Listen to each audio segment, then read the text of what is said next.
इस वीडियो में हम लोग इंटरफेरेंस स्टडी करेंगे, इंटरफेरेंस ऑफ लाइट, जो कि वेव थ्योरी ऑफ लाइट के अंडर आता है टॉपिक। और इस वीडियो में जैसे हमने ऑलरेडी देखा है इंटरफेरेंस क्या दो तरीके के होते हैं और कब सुपरपोजिशन लॉ के हिसाब से इंटरफेरेंस होता है, और दो तरीके के इंटरफेरेंस, कंस्ट्रक्टिव इंटरफेरेंस और डिस्ट्रक्टिव इंटरफेरेंस है। सो अभी ये बोल रहे हैं इंटरफेरेंस जब भी दो लाइट वेव है, तो हमारे आजू बाजू तो घर में लाइट्स चालू है हर टाइम पे, तो इतने सारे लाइट तो वेव है, तो दिख क्यों नहीं रहा, इंटरफेरेंस होते हुए दिख क्यों नहीं रहा है, कैसे देखूं मैं इंटरफेरेंस हो रहा है, कैसे पता चलेगा कि यहाँ पे लाइट वेव में इंटरफेरेंस हो रहा है। सो ये ऐसा है ना, होता तो है बट हम लोगों को देख नहीं पाएंगे। उसका मेन रीजन है कि जो पैटर्न की बात मैं करता हूँ कि एक डार्क पॉइंट होगा फिर ब्राइट पॉइंट होगा, मतलब यहाँ पे सरफेस है, यहाँ पे से दो सोर्स है S1 S2, यहाँ पे लाइट वेव आ रही है मस्त, तो यहाँ पे क्या होगा, कहीं पे डार्क कहीं पे ब्राइट, कहीं पे डार्क कहीं पे ब्राइट। क्यों होगा ऐसा?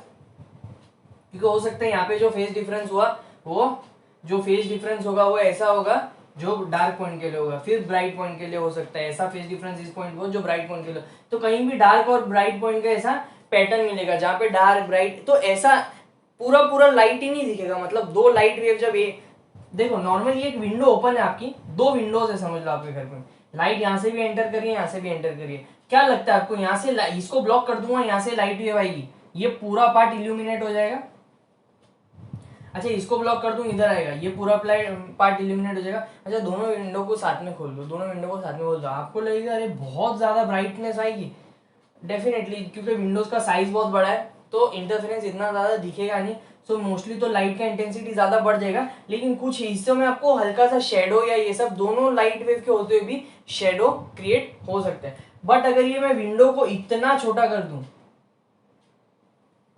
कि वो लाइट के वेवलेंथ से कंपैरिजन में आ जाए, किससे, लाइट के वेवलेंथ से कंपेरेबल हो जाए, तब जब भी मैं दो लाइट वेव को, दो ये सोर्सेज को मैं बहुत छोटा कर दूं, मतलब एकदम नैरो सोर्सेज है, ये विंडो तो बहुत मैसिव सोर्स थे लाइट के, मतलब बहुत ज्यादा लाइट वेव्स आने वाले, यहाँ से हो सकता है एक ही लाइट वेव निकल के, यहाँ से हो सकता है एक टाइम पे एक ही लाइट वेव निकल के।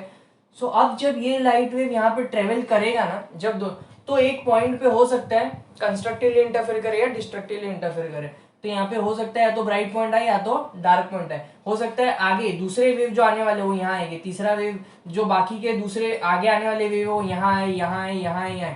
तो ऐसा ना मुझे ब्राइट और डार्क बैंड्स या ऐसा दिखेगा। यहाँ पे दो विंडो की वजह से क्या हुआ, लाइट बहुत ज्यादा हुई, लेकिन सिर्फ दो पिनोल है, अगर समझो कहीं से सिर्फ पिनोल है और वहां से लाइट आ रही है, तो हमको ऐसा ही देखने में तो ऐसा ही होना चाहिए, भाई दो सोर्स लाइट के मिल गए तो यहाँ पे लाइट की इंटेंसिटी बढ़ जानी चाहिए, मगर ऐसा नहीं हुआ ना। कहीं पे ब्राइट हो गया, कहीं पे डार्क हो गया, कहीं पे लाइट एब्सेंट हो गया, मतलब एब्सेंस ऑफ लाइट हो गया, कहीं पे लाइट की इंटेंसिटी बढ़ गई। ये जो मॉडिफिकेशन ऑफ लाइट हो रहा है ना, उसी को हम लोग क्या बोलते हैं, इंटरफेरेंस। और ये इंटरफेरेंस नॉर्मल डायमेंशन में हमको नहीं दिख के आएगा, जहाँ पे साइज जो है, जो स्लिट का साइज, विंडो को हम लोग स्लिट ले सकते हैं, मतलब ओपनिंग जहाँ से लाइट वेव आएगी हमारे लिए।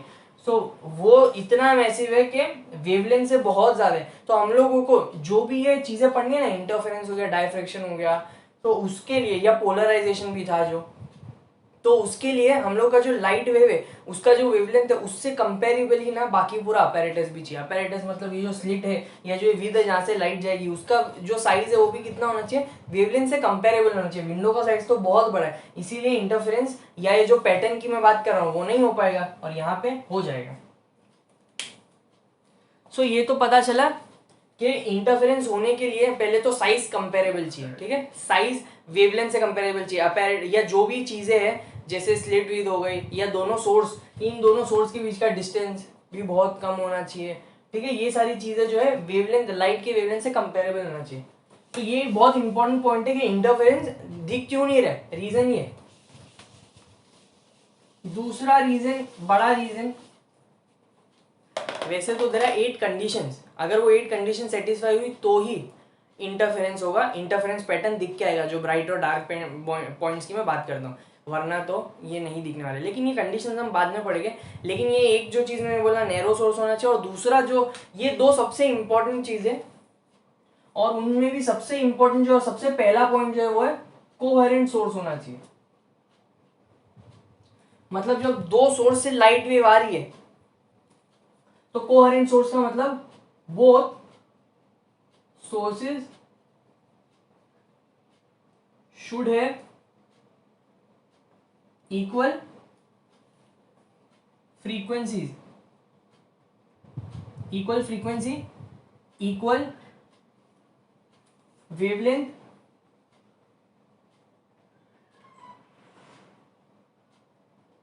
इक्वल फेज डिफरेंस, सब इक्वल चाहिए, ठीक है। सब कुछ A to Z हर चीज़ है ना, सोर्स फ्रीक्वेंसी भी इक्वल चाहिए, वेवलेंथ भी इक्वल चाहिए, फेज डिफरेंस भी इक्वल चाहिए, और इंडिपेंडेंट ऑफ टाइम होना चाहिए, ठीक है। इंडिपेंडेंट ऑफ, जब दो सोर्स वेव आएगी किसी भी टाइम पे आए वो एक जगह पे जब आ गई, तो उनकी फ्रीक्वेंसी एक होनी चाहिए, वेवलेंथ एक होनी चाहिए, फेज डिफरेंस एक होना चाहिए, तभी ही वो कोहेरेंट सोर्स कहलाएगी। ये जो दो सोर्सेज है वो कोहेरेंट सोर्स कहलाएगी। बट ऐसा होगा क्या? जब भी दो अलग सोर्सेज हो गए, ये होना पॉसिबल ही नहीं है। सब भी अगर सारी चीजें भी सेम कर दी हमने, फ्रीक्वेंसी हम लोग सेम नहीं कर पाएंगे, हल्का सा डिफरेंस तो आ ही जाएगा, कभी फेज में आ जाएगा, कुछ कुछ चीजों में हल्का सा। जब हम बोलते हैं दो सोर्स का फ्रीक्वेंसी 50 है, तो वो दोनों भी एक्चुअली 50 नहीं है, हो सकता है कोई 50.002 हो सकता है कोई 50.1 हो। तो ये जो स्लाइट डिफरेंस है उससे भी आपका इंटरफेरेंस पैटर्न होगा, लेकिन आप तक नहीं आएगा। वो एक टाइम पे एक पर्टिकुलर एक सोर्स से जब आ रहा होगा तब वो इंटरफेरेंस होगा, पैटर्न होगा, फिर वो नहीं दिखेगा आपको। सो आजू बाजू जो आपके सोर्सेज है वो तो ट्यूबलाइट्स है, ठीक है, बल्ब है, तो ये सारे तो वाइड, ये जो सोर्सेज है ये बहुत विद में बड़े, तो डेफिनेटली ये कंडीशन से भी आउट हो जा रहा है। और विद अगर छोटी भी कर दी, लेकिन अगर सोर्सेज कोहेरेंट नहीं है, तब भी आप लोगों को जो इंटरफेरेंस पैटर्न है वो दिखने वाला नहीं है। सो कोहेरेंट सोर्सेज बहुत इंपॉर्टेंट कंडीशन है, ठीक है, कि ये नहीं अपने सेट, ये अगर सेटिस्फाई नहीं होती है कंडीशन, तो इंटरफेरेंस पैटर्न दिखेगा ही नहीं। सो आई होप आप लोग को ये कोहेरेंट सोर्सेज का कॉन्सेप्ट या आइडिया समझ में है। अभी हम लोग यंग्स डबल स्लिट एक्सपेरिमेंट को डिटेल में देखेंगे। ये वो पहले एक्सपेरिमेंट था यंग ने परफॉर्म किया था, जहाँ पे लाइट का इंटरफेरेंस का जो फिनोमिना था, first time we were able to see the phenomena of interference in light wave, and this experiment was conducted by Ernest Young, ठीक है। ये साइंटिस्ट था वो टाइम पे, और उसने 1800 के टाइम पे ये एक्सपेरिमेंट परफॉर्म किया, जिससे हम लोगों को इंटरफेरेंस ऑफ लाइट पहली बार प्रैक्टिकली देखने को मिला। और इसमें वो सारी कंडीशंस जो मैं बोल रहा हूँ ना सेटिस्फाई करनी पड़ेगी, जो हम लोग आगे देखेंगे इंटरफेरेंस पैटर्न के लिए जो जरूरी है। 8 कंडीशंस है, लेकिन उसमें जो सबसे इंपॉर्टेंट है कोहेरेंट सोर्स होना चाहिए। वो इसने किस तरीके से अचीव किया, वॉज वेरी गुड। एक सोर्स लिया उसने, सिर्फ सोर्स ऑफ लाइट एक ही लिया। सोर्स ऑफ लाइट देखो, लाइट में हर जगह जा रहे हैं,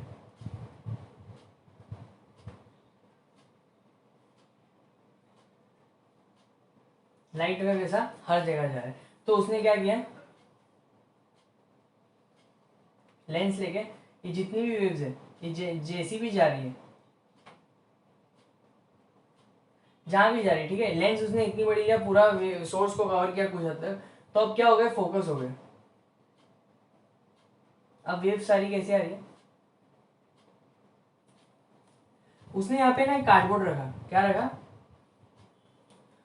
और उसको पता है कि अब ये एक ही सोर्स है, उसी से मेरे को, अब मेरे को पता है दो सोर्स अलग लूंगा तो कोहेरेंट तो होने नहीं वाला, तो उसने क्या लिया, एक ही सोर्स लिया, फोकस करवाया लेंस पे, ठीक है।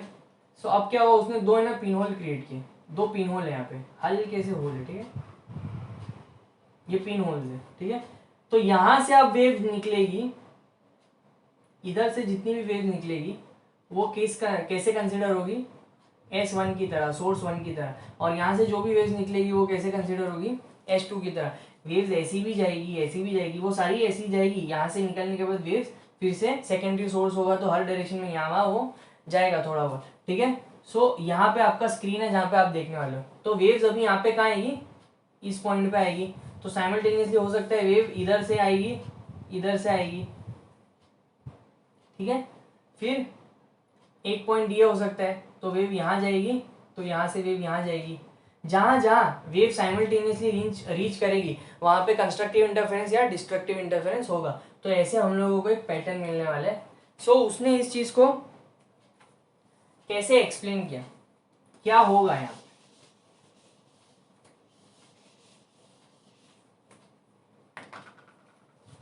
जब दो स्लिट होल क्रिएट हो गए ना, जब दो स्लिट होल क्रिएट हो गए, अब क्या होगा, यहां पे से वेव आएगी ना, वेव जाएगा, और वेव कैसे ट्रेवल करेगा, क्रेस्ट ट्रफ, ठीक है, यहाँ पे क्रेस्ट, इसके ऊपर ट्रफ, क्रेस्ट, ट्रफ, ये ट्रफ, फिर यहां से ट्रफ, क्रेस्ट।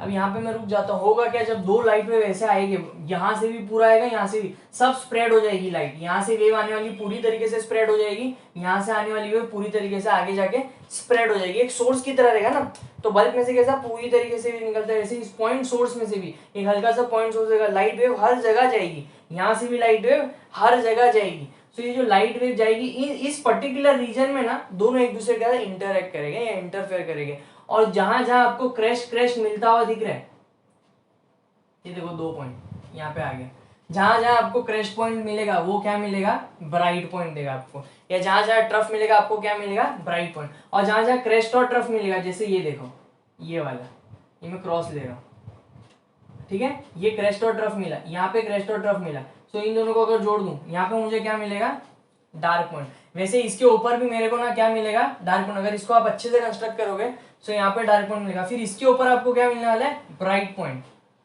आगे इनके ऊपर क्या मिलेगा हमको, डार्क पॉइंट। तो देख लो ऐसे एक पैटर्न क्रिएट हो जाएगा, जहाँ पे ब्राइट डार्क अक्रॉस, ऊपर नीचे दोनों जगह ब्राइट डार्क, ऑल्टरनेट ब्राइट और डार्क पॉइंट्स मिलने लगेगा। मतलब एक जगह ब्राइट होगा, एक जगह डार्क होगा, एक जगह, तो ये पूरा एक पैटर्न क्रिएट हो जाएगा। और इसी पैटर्न को ना हम लोग क्या बोलते हैं, इंटरफेरेंस पैटर्न। इसी पैटर्न को हम लोग क्या बोलते हैं, इंटरफेरेंस पैटर्न। और जो दो ब्राइट पॉइंट के बीच का डिस्टेंस होगा उसको हम लोग क्या बोलेंगे, फ्रिंज विद। इसको हम लोग क्या बोलेंगे, फ्रिंज विद। उसको हम लोग क्या बोलेंगे, फ्रिंज विद। दो डार्क पॉइंट के बीच का जो डिस्टेंस होगा उसको भी हम लोग क्या बोलेंगे, फ्रिंज विद। और फ्रिंज विद जो होती है उसको हम लोग किससे डिनोट करेंगे, fringe width will be equal to, fringe width या बैंड विद बोलेंगे उसको, कितना किससे डिनोट करेंगे, कैपिटल एक्स से। फ्रिंज विद क्या होगा, कैपिटल एक्स। तो उसने ये आइडिया बताया कि एक सोर्स लो, उसी से दो सोर्स डेवलप करो। कैसे, एक सोर्स लो, यहाँ पर भी ये सोर्स कैसे डेवलप हुई, कोई बड़ी सोर्स नहीं आ रही, यहाँ पर भी उसने पहले कार्डबोर्ड रखा और एक पिनहोल यहाँ पे क्रिएट किया, तो यहाँ से एक सोर्स जनरेट हुई। वो सोर्स को क्या किया, फोकस किया लेंस से, और वेव ऐसी आ गई। तो अब इन जब सोर्स से लाइट निकलेगी तो हर डायरेक्शन में दोनों जगह से निकलेगी, और वो डेफिनेटली एक सोर्स से है तो वो कोहेरेंट भी हो गया, एक ही सोर्स है ना, अब दो अलग सोर्स तो रहे नहीं, एक ही सोर्स से वो दो सोर्स उसने डेवलप कर दिया, तो वेव्स क्या हो गए, कोहेरेंट हो गए। आगे जाके ट्रेवल हुआ, crest trough crest trough crest trough, जहां जहां क्रेस्ट मीट हुआ, जहां जहां ट्रफ मीट हुआ, वहां पे हमको पता है कंस्ट्रक्टिव इंटरफेरेंस होगा। वो सारे पॉइंट अगर आप लोग एक जगह पे जोड़ दोगे तो आपको पॉइंट जो फाइनली ये वेव जब ये इधर ये सरफेस पे आ जाएगी, ये वाले कार्डबोर्ड पे आ जाएगी, तो ये पॉइंट आपको ब्राइट मिलेगा, उसके ऊपर का डार्क, उसके नीचे का डार्क, फिर ब्राइट डार्क डार्क, और ये चलता रहेगा जहां तक लाइट का रीच है, जहां तक वो लाइट का रीच है और उनका इंटरफेरेंस का रीच है। लाइट तो हो सकती है लेकिन इंटरफेरेंस हो या ना हो, जहां तक इंटरफेरेंस हो रहा है वहां तक आपको ये alternate dark band, bright band, dark band, bright band मिलते रहेंगे। सो ये था यंग्स एक्सपेरिमेंट जो बेसिकली इस चीज से डील करता है। सो अभी हम लोगों को यंग्स एक्सपेरिमेंट को यूज करके फ्रिंज विड्थ निकालना, मतलब दो ब्राइट बैंड या डार्क बैंड के बीच में डिस्टेंस है कितनी।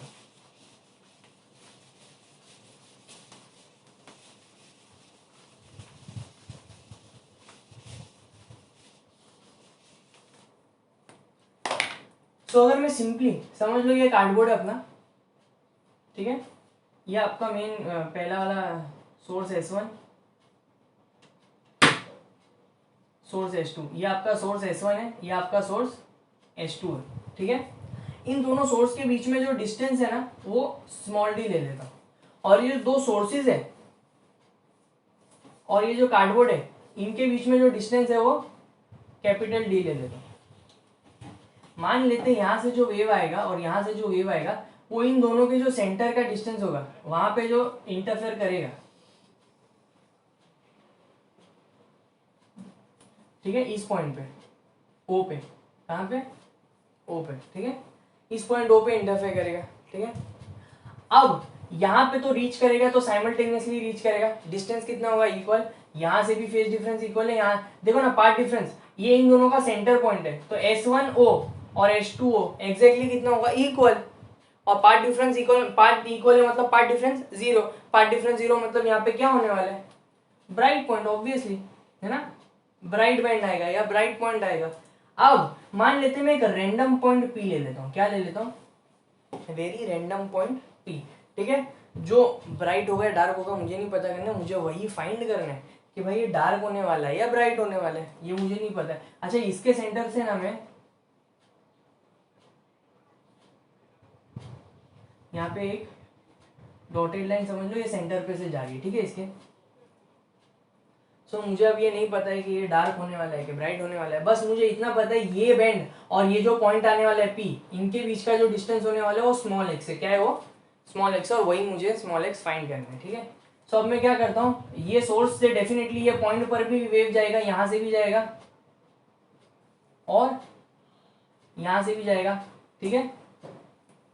सो अब पार्ट डिफरेंस एग्जैक्टली इक्वल नहीं, H2P थोड़ा बड़ा है S1P से, तो कुछ पार्ट डिफरेंस होगा, और वो पार्ट डिफरेंस जो भी होगा अगर ऑड मल्टीपल होगा λ/2 का तो ये पॉइंट P क्या होने वाला है, डार्क पॉइंट, और अगर इवन मल्टीपल होगा λ/2 का तो क्या होगा, ब्राइट पॉइंट। बहुत सिंपल है, ठीक है। सो इसको पहले मैथमेटिकली एनालाइज करते हैं, ठीक है। अभी मैं क्या करता हूँ, यहाँ से एक है ना लाइन ड्रॉ यहाँ तक कर देता हूँ, और यहाँ से एक लाइन ड्रॉ,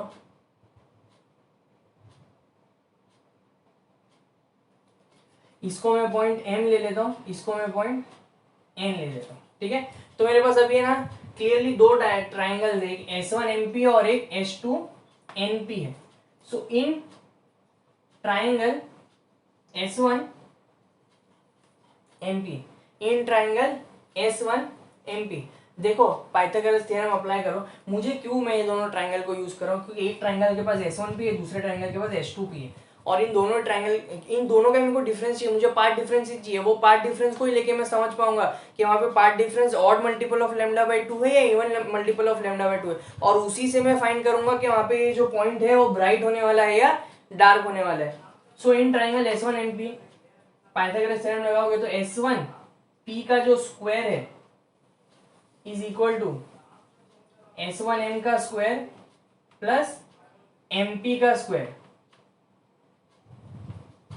अच्छा S1M कितना है, S1M मतलब ये D है ना, तो ये D स्क्वायर हो गया। MP कितना है, अच्छा देखो ये पूरा X है और ये इतना डिस्टेंस कितना हुआ, अगर ये D है तो ये डिस्टेंस कितना हुआ D/2, और ये डिस्टेंस कितना हुआ D/2। अच्छा तो ये पूरा X है, इतना बचा हुआ D/2 है, तो ये डिस्टेंस PM कितना आएगा, X माइनस D/2 का होल स्क्वायर, ठीक है। ये तो एक चीज हो गई।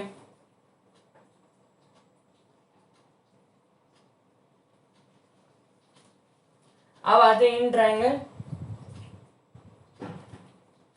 S2NP पे, किस पे आते हैं S2NP।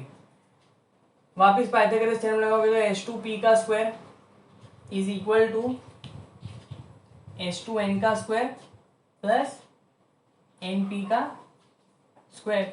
S2P का स्क्वायर ऐसे ही रहेगा, S2N का स्क्वायर अगेन D स्क्वायर, और NP कितना है देखो, OP कितना है X है और ON कितना है D/2 है, तो ये X प्लस D/2 हो गया। अच्छा ये इक्वेशन 1 है, ये इक्वेशन 2 है, लेकिन मुझे इनसे कोई लेना चाहिए, मुझे तो H2P माइनस S1P चाहिए। सी क्लियरली यहाँ पे H2P थोड़ा बड़ा है तो डेफिनेटली मैं H2P माइनस S1P करूंगा, तो I take 2 minus 1, I do equation 2 minus equation 1, तो H2P का स्क्वायर माइनस S1P का square will be equal to D square plus X plus D/2 का होल स्क्वायर, माइनस की साइन है, minus की sign के बाद वो आएगा D square plus X minus D/2 का होल स्क्वायर। अच्छा ये जब निकलेगा ना ये D स्क्वायर कैंसिल हो जाएगा क्योंकि ये पॉजिटिव है और यहाँ पे नेगेटिव आएगा, बचेगा क्या X प्लस D/2 का whole square minus X minus D/2 का होल स्क्वायर। अच्छा A square minus B square जैसा है ना, तो ये क्या आएगा X plus D/2, A plus B होगा तो X माइनस D/2 प्लस, और multiply A minus B, A minus B करूंगा तो माइनस एक्स होगा और ये प्लस D/2 हो जाएगा, ठीक है। ये D/2 कैंसिल हो गया, यहाँ पे से x चला गया, यहाँ पे 2x बचा, यहाँ पे D/2 मतलब D बचा। अच्छा यहाँ पे इतना है, और ये H2P माइनस S1P के लिए मैं क्या लिख सकता था, यहाँ पे 2xD आ गया। H2P माइनस S1P के लिए क्या लिख सकता हूँ, H2P plus S1P minus S1P। अच्छा मुझे तो ये फाइंड करना है, ये नहीं चाहिए तो मुझे इसको हटाना पड़ेगा, तो H2P और S1P दोनों ही ना, देखो H2P S1P ये इतना भी बड़ा इंक्लिनेशन नहीं होगा कि ये डिस्टेंस बहुत ज्यादा बढ़ जाएगा, तो डेफिनेटली ये कंपेरेबली दोनों इक्वल किसके है, D से। तो इसको भी मैं D लिख सकता हूँ प्लस D लिख सकता हूँ, लेकिन यहाँ पे मैं D माइनस डी नहीं करूंगा, सीधी सी बात है, मेरे को तो डिफरेंस ही फाइंड करना है। और ये मैं अप्रोक्सीमेट कर रहा हूँ, मैं ये नहीं बोल रहा हूँ कि इक्वली दोनों है डी डी, लेकिन अप्रोक्सीमेटली इक्वल है, तो इसीलिए यहाँ पे अप्रोक्सीमेशन कर रहा हूँ डेटा फाइंड करने के लिए। तो मुझे क्या पता चला, ये 2D हो गया और ये H2P माइनस S1P हो गया 2XD। तो H2P minus S1P is XD upon capital D। मतलब मुझे क्या पता चला, जो पार्ट डिफरेंस होने वाला है यहाँ पे रीच करेगा जो पॉइंट P पे, वो क्या है XD upon D। I hope आप लोगों ने इतना नोट डाउन कर लिया हो।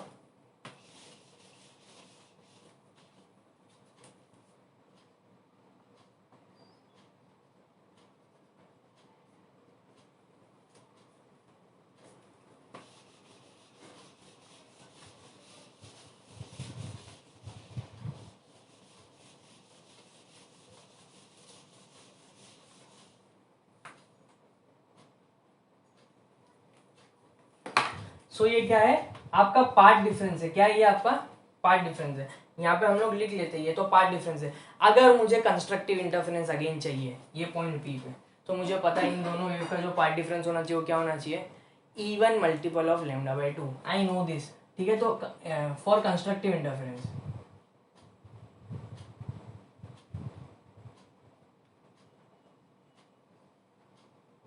कंस्ट्रक्टिव इंटरफेरेंस मतलब मैं बोल रहा हूँ कि P क्या होने वाला है, ब्राइट पॉइंट। मतलब मैं मान के चल रहा हूँ कि यहाँ पे ब्राइट पॉइंट आने वाला है, मतलब मैं कंस्ट्रक्टिव इंटरफेरेंस की बात कर रहा हूँ। तब पार्ट डिफरेंस क्या क्या होना चाहिए, 2n लैम्डा बाय 2, जहाँ पे n क्या होगा 0 1 2 3 4 एंड सो ऑन। तो ये मेरा कंस्ट्रक्टिव इंटरफेरेंस है। तो अगर मैं इस इंटरफेरेंस को इस पार्ट डिफरेंस को इस पार्ट डिफरेंस से इक्वल करूं, तो मैं क्या बोलना चाह रहा हूं कि ये पार्ट डिफरेंस मेरा क्या है, कंस्ट्रक्टिव इंटरफेरेंस वाला है, क्योंकि मैं कंस्ट्रक्टिव इंटरफेरेंस वाले पार्ट डिफरेंस का उसको इक्वेट कर रहा हूं। तो अगर इन दोनों को मैं इक्वेट करूं, मतलब एक्स डी अपॉन डी को मैं इक्वेट करूं 2n लैम्डा बाय 2 से, 2 2 कैंसिल, तो मेरा ये जो x बन रहा है ना, ये x क्या मिल जाएगा मुझे, n lambda D upon D. तो मतलब ये देखो x क्या एक पॉइंट है ना, x एक पॉइंट है स्पेस में, ठीक है। तो उसका लेंथ कितना है, n डिवाइड डी, मतलब वो क्या क्या हो सकता है, n क्या क्या हो सकता है 0 1 2 3 4 एंड सो ऑन। मतलब x 0 क्या होगा 0, x1 क्या होगा lambda D upon D, x2 क्या होगा 2 लैम्डा डी अपॉन डी। मतलब आप देखो यहाँ पे स्केल पे देखो, तो ये जो 0 वाला डिस्टेंस है वो आपको क्या मिलेगा, ब्राइट पॉइंट। उसके बाद कितना डिस्टेंस है, लैम्डा डी अपॉन डी, मतलब इससे ऊपर लैम्डा डी अपॉन डी पे और इसके नीचे लैम्डा डी अपॉन डी पे आपको क्या मिलने वाला है, थोड़ा ज्यादा डिस्टेंस में बता देते हैं, 0, जो लैम्डा डी अपॉन डी होगा इन दोनों ही जगह पे क्या मिलेगा मुझे, ब्राइट पॉइंट। उसके ऊपर 2 लैम्डा डी अपॉन डी, उसके नीचे 2 लैम्डा डी अपॉन डी। इन दोनों डिस्टेंस पे भी मुझे क्या मिलने वाला है, एक ब्राइट पॉइंट मिलने वाला है। क्या मिलने वाला है, और आगे जाके x3 कितना होगा 3 लैम्डा डी अपॉन डी, और ऐसा चलता रहेगा। तो मुझे क्या पता चला, x0 x1 ये सारे जो पॉइंट्स है ये सब पॉइंट है स्पेस में। तो 0 पे मतलब ये लैम्डा डी बाई डी पे मतलब यहाँ 2 लैम्डा डी मतलब ऊपर, और ऐसा नीचे भी ऊपर भी 3 lambda D by D 4 lambda D by D, ये हर जगह पे मुझे क्या मिलने वाला है, ब्राइट पॉइंट। तो मुझे फाइंड करना है कि दो ब्राइट पॉइंट के बीच का डिस्टेंस क्या है, दो कंसेक्यूटिव ब्राइट पॉइंट के बीच का डिस्टेंस क्या है, और उसको हम लोग क्या बोलते हैं, फ्रिंज विड्थ या क्या बोलते हैं, बैंड विड्थ। तो दो कंसेक्यूटिव ब्राइट पॉइंट्स क्या हो गए, कंसेक्यूटिव डिफरेंस बिटवीन, क्यों ये n पे डिपेंडेंट था, अच्छा इसके लिए xn हो जाएगा, ठीक है, क्योंकि ये n पे डिपेंडेंट है इसीलिए x0 x1 x2 n की वैल्यू डाला था। अच्छा डिफरेंस बिटवीन कंसेक्यूटिव ब्राइट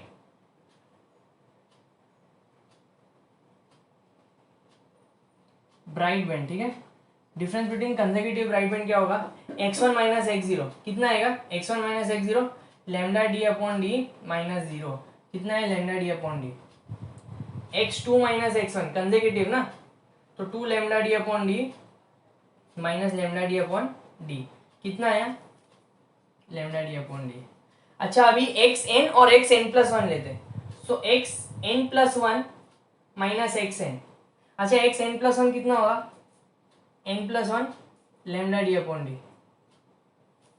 ठीक है, आप लोग ध्यान दो मैं क्या बोल रहा हूँ, ये n plus 1 lambda D upon D था, लेकिन n प्लस 1 क्यों लिखा, क्योंकि x n प्लस 1 ले रहा हूँ, तो n प्लस 1 हो जाएगा minus n lambda D upon D.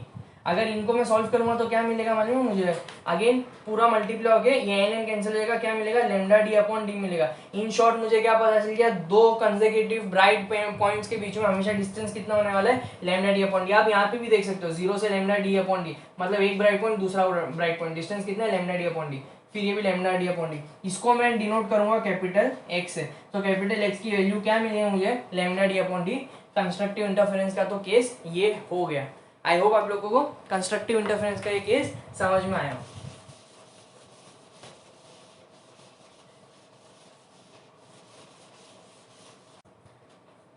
So moving on to destructive interference. ठीक है, डिस्ट्रक्टिव इंटरफेरेंस पे चले जाते हैं। अगर इस केस में डिस्ट्रक्टिव इंटरफेरेंस होता है,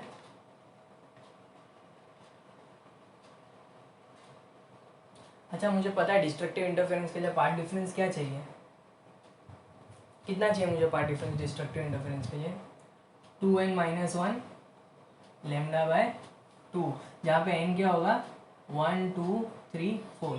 अच्छा अगर ये पॉइंट P में पार्ट डिफरेंस डिस्ट्रक्टिव होना चाहिए, तो इस पार्ट डिफरेंस को, इस वाले पार्ट डिफरेंस को किससे इक्वल होना पड़ेगा, इससे इक्वल होना पड़ेगा, तभी ये पॉइंट P क्या होगा डार्क पॉइंट होने वाला। अब मैं समझ रहा हूँ कि P डार्क होने वाला है, पहले मैंने समझा था P ब्राइट होने वाला है, तो मुझे अलग अलग पॉइंट मिल गए जहाँ पे मुझे ब्राइट पॉइंट मिल सकता है। अब मुझे वो पॉइंट चाहिए जहाँ पे मुझे डार्क पॉइंट मिल सकते हैं।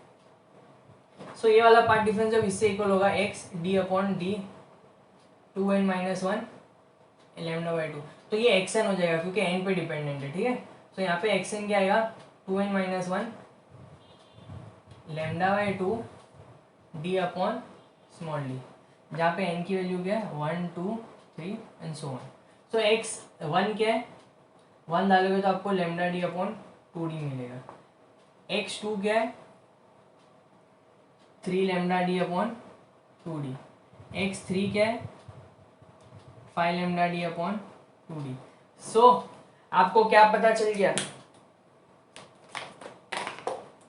आपको क्या पता चल गया, लेमडा डी अपॉन 2d कहाँ पे आएगा 0 और लेमडा डी अपॉन डी के एग्जैक्ट बीच में आएगा। ये क्या है लेमडा डी अपॉन 2d, ये क्या होने वाला है आपका डार्क पॉइंट होने वाला है, मतलब दो ब्राइट पॉइंट के बीच में एग्जैक्टली बीच में क्या होने वाला है डार्क पॉइंट। उसके बाद 3 लेमडा डी बाई डी, मतलब इसके बीच में 3 लेमडा डी बाई 2d।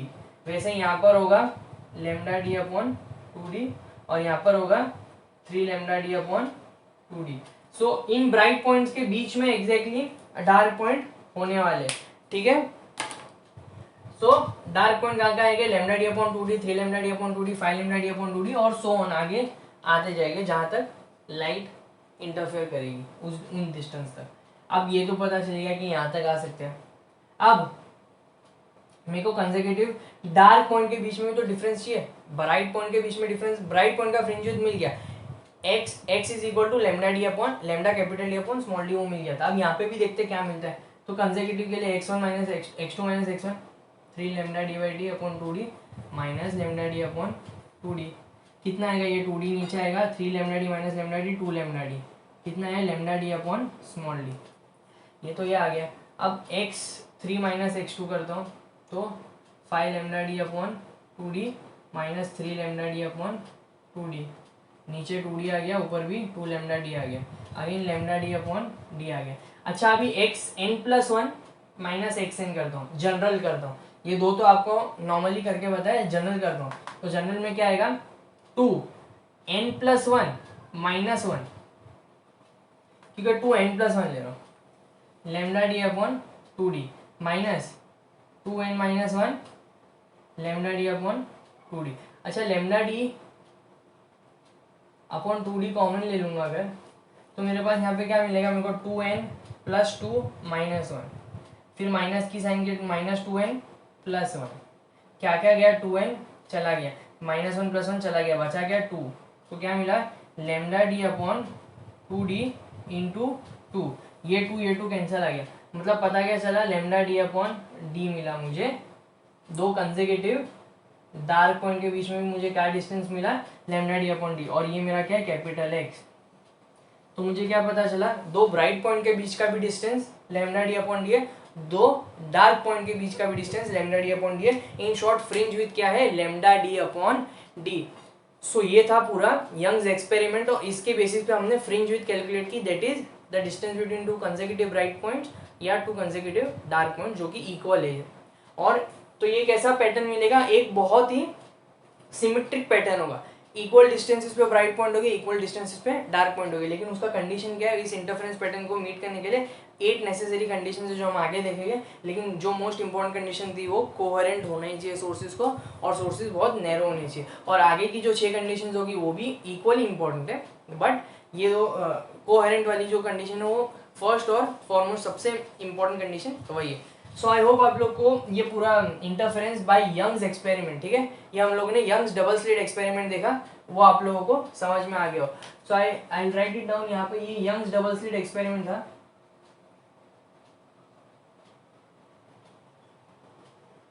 ये पूरा यंग्स डबल स्लिट एक्सपेरिमेंट था। आई एम श्योर हेडिंग नहीं है, बट स्टिल ये आप लोगों को पूरी तरीके से समझ में आया।